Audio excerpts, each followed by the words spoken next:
Welcome to the Parenting on the Spectrum show with board-certified behavior analyst and infant-toddler development specialist, Theresa Alexander Inman. Parenting on the Spectrum dives into real stories, challenges, and triumphs, offering invaluable insights and support for families on your unique journey. Let's get into the episode. Welcome. I'm so happy to have back here with us Miss Sasha Gooray. She is the founder of Try Joyful Learning Center. Welcome, Sasha. Hi, how are you? I am awesome. Thanks. And yourself? I am well. Thank you. Thanks for having me. It's a pleasure. Absolute pleasure. So Try Joyful Learning Center. Tell us about it. Yeah, so Joyful Learning Center is an online Christian tutoring service where our passion is to ignite a love for learning and propel the child into their divine purpose. So it's more than just getting an A on a test and making it through the school year. It's really helping a child understand why they're learning these things, enjoy what they're doing, and propel them into the greater things that they have and God has for them in their future. Thinking even beyond school, like being a future employer, future spouse, a future parent. Wow. So preparing them for life.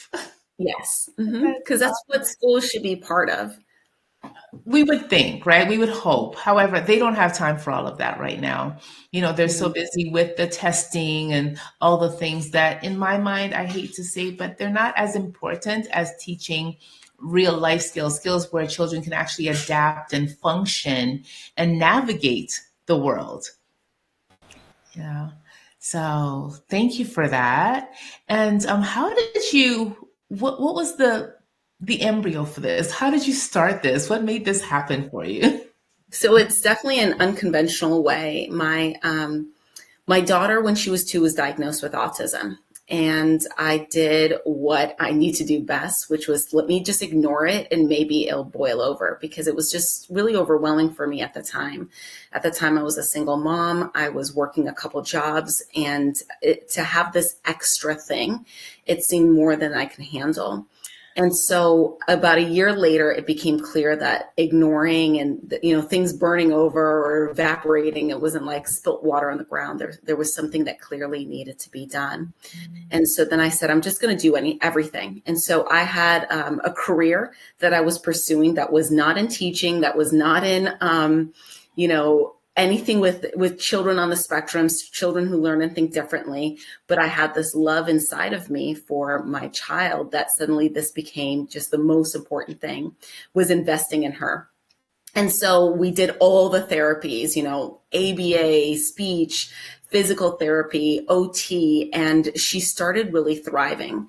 When she was first diagnosed, we were told all sorts of things, that she wasn't going to, she may not be able to speak when she starts reading. It'll be very delayed. She may never hug me, that she may stand in amongst children like other girls on the spectrum who socially camouflage, but never really have a connection. Mm-hmm. And it was just this like burning inside of me of like, I can't accept that like lesser life. And it wasn't that, I felt like she was going to, like, it wasn't okay. But it wasn't okay, if that makes sense. Like, I just knew that God had something even greater for her, in an enjoyment. Because in the scripture, it says in his presence is fullness of joy, and his right hand are treasures forevermore. And as they were saying this, I was like, where's the joy? So she made wonderful, wonderful progress. Like, I just specifically ABA was such a huge help. We had a really great BCBA, and she really blew through milestones that people said she couldn't do. And then we got to the place where she was ready to start school. And then that threw a whole other thing into it, because now, we've been really embracing that she's, learning differently, embracing about learning how to speak differently, learning how to learn about behavior differently, like ABA. What I enjoy about ABA is sometimes I might look at something as like, here's a first step, but ABA just really breaks it down even deeper. And they're like, actually, that's step 20. You need to start at the real first step. And that was really instrumental in her growth, and also with mine too. And so once we entered school, there was no, this is actually step 20. It was like, here are 2 boxes. She's either going to be in this program or in this program. And she just fell right through the cracks. And so I pulled her out of, public school. And this isn't to condemn or condone public, private school, charter schools. It's just each child is different. And this is just our personal testimony of what worked and what didn't. So she fell through the gap. I put her in private school. I hired an ABA team to come in, and she still fell through the gap. And it had nothing to do with a lack of love or desire from anyone in any program, whether it was the autism specialist or the school themselves, to help her. Everyone's heart was to help her. She just kept falling through the cracks.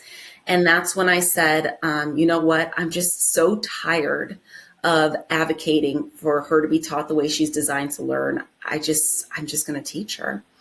And so I withdrew my 401k and invested in my future, which is my daughter. And I took 2 years off of work, and I just said, my career is homeschool mom. And I taught her the way she was designed to learn. And in that progress, when we started, she was 2 years behind in reading, and she was about a year advanced in math. And now we're about 5 years later. She's 2 years ahead in reading. She's still about a year advanced in math, but she also doesn't have the autism diagnosis anymore. She's been walked out of it because that was God's plan for her. And now I tell all parents, because I was such a huge proponent of let's just celebrate her the way she is. Mm-hmm. Because so many beautiful things about the way she thinks, the way we'll be driving and she knows exactly where to go, or, she'll look at someone's shirt and try and number the patterns and these really great quirky things. And when she had lost her autism diagnosis, I at first thought no, she's losing her identity. But I realized that all of these beautiful things that were inside of her is really the real her. And that's where the try in my business comes, the real you, because none of that had to do with the challenges she had in the outside. It was really her real self just screaming and desiring to come out. But these behavioral challenges, these social anxieties, all of this stuff was preventing it from shining through. So as I spoke to people and I said, listen, this is what I've been doing with my daughter, that's when people are I think God has given you a gift for not just one person, but for many. And as I started tutoring others, I was wow, now I talk about propelling children into their destiny. It was propelling me into mine. This is my purpose. Oh, wow.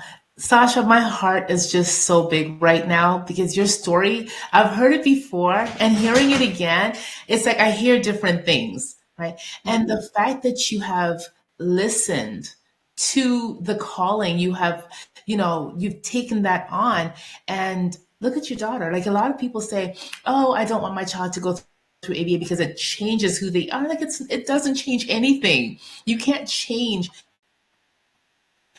somebody intrinsically. It helps them become their best self. I'm a BCBA, so I'm a little biased when it comes to that. Mm-hmm. So it's just, we're here just to help support. And like you said, yeah, a lot of what we do is counterintuitive because you're thinking, okay, this is the first step, but yeah, we have to look at all the steps before that when you think of it. And it's a team, right? We work as a team to help you see things a little differently, and so that you can help your child. And you have done wonders, and I thank you and commend you for what you're doing because it is so vital. Thank you for sharing your story because there's so much denial in the beginning, right? And people don't know what they don't know. And we do hear from doctors, well, if you just wait a little longer, things might get better. And do you find that to be the case? Do you find waiting is helpful? Yeah, no, for me, it didn't. However, when I look at what was the root, what was motivating me to wait? It was fear. It was fear and regret. I thought, I did something wrong. What did I do wrong in my pregnancy? What did I do wrong in those first months? And so there was a lot of shame and fear, and that was driving me to do nothing. So if someone's like, you know what, I feel led to do nothing because I'm called to wait and they're motivated by love and peace and joy, then that's great. But because mine was just the enemy attacking, like, let me pretend this isn't happening, because then it's going to show that, then it's going to expose that I messed up. It's going to expose that I'm not good enough, that I'm not equipped to be a mother. I'm not equipped to carry this life. Then that's not a reason to ignore. Right. And it would serve neither one of you, because your daughter would still be non-vocal and not learn, and wouldn't have learned to navigate the world the way that she has now. Because I mean, that's the purpose, right? It's not to change who she is intrinsically, is to help her navigate the world, because the world doesn't do much to support, because the world doesn't know, right? A lot of parents, I was talking to somebody earlier today, and, a lot of parents with autistic children, they are prisoners in their homes because their children haven't learned to navigate the world. Mm-hmm. So they stay home because, well, when she had a tantrum, this person looked at me and said this, and that person, like, don't worry about those people. Those people do not matter. When your child is 20 years old and still doing those things, then they can look at you, and yes, you take the responsibility because you didn't do anything. However, when you're actively working with your child and doing whatever, yes, if you find at 20 that, oh my gosh, there really is help out there and you're doing something, commend yourself for that. Avoid judging yourself and allowing other people to judge. Yes, definitely. I remember the season where I would be at the grocery store with headphones as she was screaming, and just having to make that choice. Like, I'm going to choose to ignore the people who stop and say, can you do something? Here's a suggestion, because there was just a process she had to go through. Mm-hmm. And this is why in my tutoring, I don't just look at academics. We have to look at the big picture, because we're, when I come, like, on this podcast, I don't just come as, Sasha the teacher. I'm also Sasha the mom. I'm Sasha, Sasha the home care. I'm Sasha the entrepreneur. Like, there's I'm multifaceted. So when a student comes into school and they're learning, let's say, how to read, they're just not learning like, okay, here's phonics. They're coming with their whole selves. So being able to say, okay, what is the root cause of the problem? Why is reading a challenge? Why don't you love it? And where is it? So it's not only that I delve deep to find, okay, what is the academic root? What was missing in the academic foundation? But what are the other challenges that the enemy has put around you that's preventing learning from being successful? So, for instance, I have a child who has a lot of rebellion, specifically against his parents. And so he won't read. So the root necessarily isn't that he doesn't have phonics. It's just that he needs that help of knowing about honor and respect. And for him, like, he's very creative, and he'll read a book and he'll make up the story because he likes his own ideas. Well, you have great ideas, but first let's honor and respect the author and learn to read. But if we didn't look at that being the root problem and just said, you have to read, then we're just endeavoring to make him a robot to get an A. And then it's just a Band-Aid that's not going to propel him into who he's called to be and have a fulfilling life that he can definitely have, regardless of a diagnosis or not.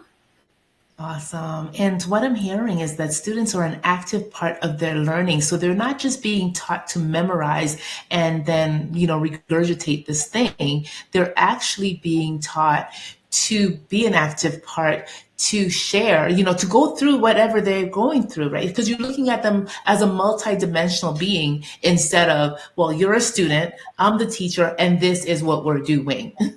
Right. Yeah, because it doesn't help in the long run. You're just putting a Band-Aid on a broken arm. Yeah, exactly. Mm-hmm. So super important. Now, what's one of the first things that you do to help? Like, how do you determine what level of assistance you're going to provide to your families? Yes, so really depends on the families and what they desire, but I always start with prayer. So even before I meet with a parent, I offer a free consultation and a free first session, but I always start with sitting with the Lord and saying, who do you say this child is? Who did you call them to be? Because if we're propelling them into their divine purpose, let's first speak to the creator of who they are. And then that first session is just sitting with the parent and understanding, where do they see the issues? Where do they see the gaps? And then, my job is to be a bridge. Like I desire that when a child leaves, that they say, you know what, I actually enjoy learning, whether it's reading, writing, or math. I feel closer to my parents. I now have empathy and for my school, and I choose to like my teacher, I even like my teacher, right? Because there's so much schism, there's so much gaps that the enemy's trying to create in all of this. And so I begin there. I begin with the Lord, of who he says this child is. Then I speak with the parents. I meet the child and we do some initial assessments to figure out where they are academically. Also some EI testing of like how they feel and assess themselves. And then we come together and create a plan. And so about four sessions later, I send messages to parents letting them know short and long-term goals. And every 12 weeks, send a detailed progress report, because a big piece is giving the parents information that they're yearning for. Because what I see right now is that children who aren't homeschooled right now, there's this hunger for parents to understand what is actually going on in the school. And it's not to condemn teachers. They have a system that they have to flow. They have a lot of students, and they have their own different pain points. So again, I just like to be that gap between them, saying, listen, I'm designed in a more concierge, personalized way of tutoring, because even my plans for each child is personalized. Their purpose is personalized. We're like snowflakes. None of us are alike. So it'll be important for what I provide to be that missing information that the parents need, and also the relief off the teachers so that they can work the system that they're required to work. Wow. And I'm going to go back because when you talked about prayer, I can hear a parent saying, well, I don't need prayer and I don't want, I'm not a Christian, so why are you praying, blah, blah, blah. However, there have been studies that have shown the power of prayer. There was one at a hospital and these were run by secular people, where they're like, oh, let's just see, this prayer thing, does it really work? And what they found, so what they decided to do, they had one wing that was prayed for and another wing of patients who were not prayed for. The patients didn't know anything. It was a blind study, and it was actually double blind, because all they were told is this wing. They had no idea who the people specifically were. And the people who were in either wing, they had no idea this study was going on. And the people who were prayed for, they fared much better with attitude and healing and all of that than the people who were not prayed for. Yes, I believe it. It's powerful. They've also shown praying over seeds help them grow better. And it's just, prayer, like whether or not you believe it, it works. So it's not, to the people who don't believe. I just wanted to throw that out there because it is important. And then when you are in tune with this family because of the gift that you've been given, and you anoint yourself before you meet a family, right? By praying. So when that happens, it makes for a more powerful connection. And I think, you're already purpose driven, but it's just more specific to that person, right? You just get information that is more specific, because I know when I go to a home, I'm like, Lord, you do this for me, because I don't know what I'm walking into. I just need you to take over. And then I walk in and parents are like, how did you? Like, honestly, I don't know. Yes, I've been, trained and I'm skilled and I've been doing this for a long time. There's some elements of it that I cannot explain. For some children, yes, it's appropriate to get on the floor and I feel it and I do it. Others, I try to get in tune with what I'm feeling, what I'm sensing, what I'm being led to do. And that's what I think that's, a difference among people. Yes, definitely. Because it's not me who's bringing the change and the healing. It's the anointing, as you said. It is the Lord who desires and knows them deeply, knows the hairs on their head and designed them. Yes. And for me, that is so important. And the days when I forget to pray, I feel it. It's like, oh my goodness, what's happening? And then, of course, I summon in for a prayer while I'm there. It's like, okay, Lord, I don't know where I'm going with this right now, because so many things, things come out of left. Because when you're dealing with people, it's unpredictable. And a lot of times I work with families in person. So I'm in their home and, look with them, and you never know. It's like, I didn't anticipate that pot was going to fly, towards my head or whatever it was, and then all of a sudden I was like, oh, wait, something told me to just move back. And then we work to find out why, right? Because a lot of times parents were like, well, oh, I apologize. I said, well, if I didn't see the behavior, I don't know how to treat it. So I Right. would love to see these things happen. I don't want you to deal with these things on your own. So yes, I've been scratched, kicked, and bitten. And I just learned that, you know what? Okay, this is what happened before that. So this is what we're going to do next time. And these are the skills that we need to teach, right? So it's important that parents, and I'm just saying that too, like that they're transparent with you, right? So that you know how to truly help them. Yes. And I do really like what you said about leaving room for the child to just be who, not their real selves, but what they're currently struggling with and behaving with now. So I always encourage parents, don't jump in and say, be quiet or there'll be a consequence. Like, let them explode and then we can stand it down. But if I don't know what's really going on, if I'm not seeing these behaviors, then we can't work on it together. So, one of the things is like dealing with conflict. That word has such a negative connotation, but it just means to communicate. So a lot of children are at school masking, bottling up feelings, not knowing how to ask the teacher for like extra help. Or, I had a student who was really distracted in class by another student, and he was failing his tests, getting A's in all the practice tests we're taking. And he needed to have a space with me where he got upset with me. And we walked through, okay, that's great. Now, how can we word in a way that's respectful and honoring, and for you to be like problem solving mindset, not just venting. And so it's really wonderful when we can just be authentic, because even if we are not behaving the way we know we're called to be or desire to be, but at least embracing, this is who I am, this is where I'm starting. And then we can move on from there. But if we're masking 24/7, then no one's being helped. In years and years of masking, and I did that. That was like my story in childhood and college. You crash. Yes. Yeah, it is so stressful.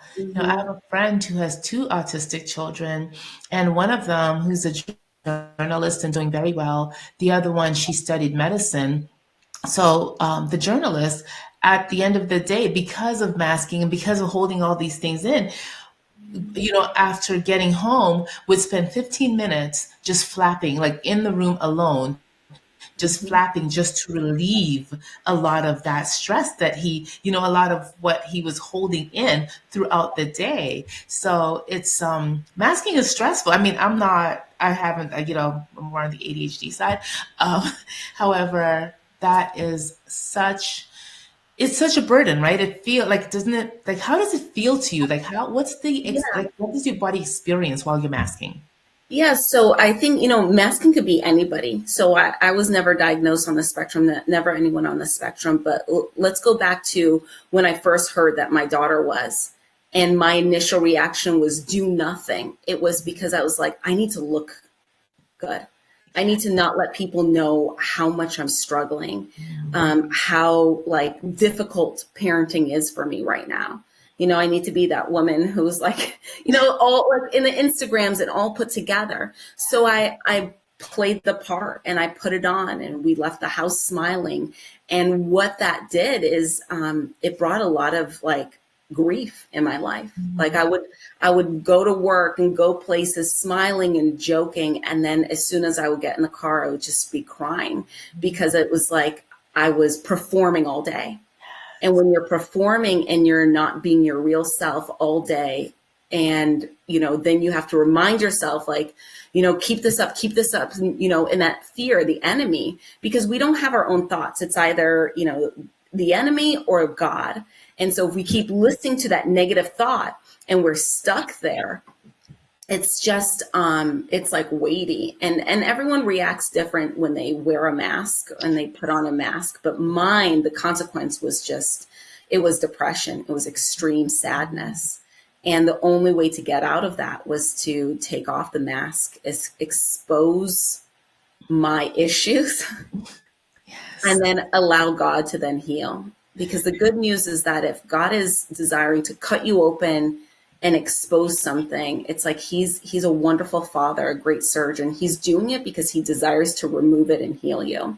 The only reason things have taken so long for me to receive maybe healing and deliverance is because I'll see something and then I'll be like, no, let's close it up and pretend, because I was so good at it.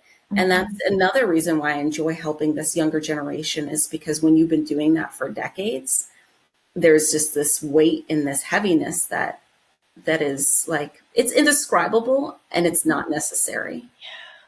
Yeah, and you allow them to fly by having them release all this stuff and be their authentic selves, whatever that is, because we're not looking for acceptance from the world. We're looking to help children navigate and be their best selves, whatever that looks like for them. And just to feel, that pride. It's not about, children will ask, are you proud of me? I'd ask them, are you proud of you? Because I'll never tell a child I'm proud of them. I just won't, because then for me, then they become pleasers, right? I'm looking to please this person and have them be proud of me.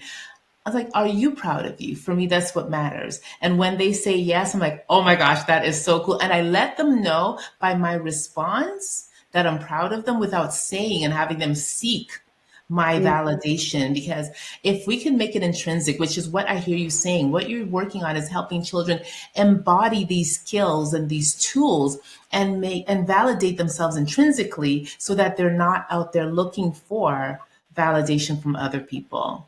Yeah. And, when I first started my business, I wasn't open of sharing that I was a Christian counselor, or a Christian tutor. And I'm not a counselor, a Christian tutor. And I wasn't telling parents that I prayed for them and their families all the time. And I wasn't incorporating in the lesson. However, I wasn't seeing the results in the children and the families the way I saw with my daughter. And as you said, prayer, and you had that proof, that testimony that was really wonderful to hear about the hospital, is really important. But also, we can never rise above what we confess over ourselves. So, my desire was never to be sad. My daughter's desire wasn't to not be able to read. Someone's desire may not to have these temper tantrums, but we allow light to expose it and be and function the way we currently are, but then use our words, because faith is acting and speaking what we believe. Use our words to walk our way out of it. So instead of saying, I don't know, I'm bad at math, we say, nothing's impossible for me. I can do all things with Christ who strengthens me. I'm beautifully and I'm wonderfully made. Even my mistakes cause me to prosper. In the Bible, there's a verse in the Psalms that says, I'm smarter than all my teachers because I meditate on God's law. And the students, I have them start by saying, I'm smarter than all my teachers. They start catching my mistakes. I'm like, see, you're smarter than me. Because we speak things and then we walk into it. So when I was masking, I was speaking it, I have to pretend I have to be good. I have to. And I put all this pressure on me to create this world. Whereas now I'm like, God does this, I'm full of light. I can do this with his help. I got this. It changes you. And so being able to say, I'm a faith-driven tutor, and I'm going to help you and your child speak the words that you desire to see before you see it. And then I promise you'll see it. Absolutely. I cannot tell you how many times I've spoken things that were not as if they were, and then they ended up being. So powerful. Sasha, our time is up. Oh my gosh, it went by so fast. It did. How can people get a hold of you? please? Yes, if you go to my website, tryjoyful.org, you'll be able to see a couple testimonies. I have a YouTube page that's linked on there, but more importantly, that's where you can sign up for your free consultation, where I can meet you, learn about your child, and then from there, we have the free child session, and then we could move forward to really start seeing great success. Know that I guarantee that within 3 months, you'll see a notable change. Awesome. Thank you, Sasha. And to our audience, thank you so much for watching or listening. And we will see you next time, same place, same time.